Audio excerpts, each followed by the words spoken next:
ఈ నూతన సంవత్సరంలో ఆంధ్ర రాష్ట్రంలో అందరూ కూడా ఆనందంగా ఉండే విధంగా దుర్గమ్మ తల్లి ఆశీర్వదిస్తా ఉంది. ఇది చాలా సంతోషం.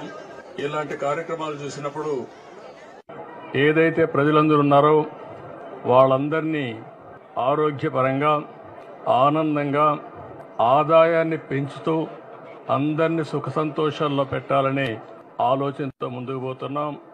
ఈరోజు చిన్న పిల్లల్లో కూడా బ్రహ్మాండమైన స్ఫూర్తి ఉంది. వారందరినీ చూసిన తర్వాత నాకు నమ్మకం వచ్చింది, ఈ సంవత్సరం ఈ రాష్ట్రానికి అన్ని విధాల శుభం జరుగుతుందని, అందరి భవిష్యత్తు బంగారు భవిష్యత్తు కావాలని మరొక్కసారి మనస్ఫూర్తిగా ఆకాంక్షిస్తూ దుర్గమ్మ తల్లిని ప్రార్థించాను. ఈ సంవత్సరం నుంచి తెలుగు వారికి అన్ని జయాలే ఉండాలని మనస్ఫూర్తిగా ఆకాంక్షిస్తూ మరొక్కసారి అందరికి అభినందనలు, ధన్యవాదాలు, శుభాకాంక్షలు.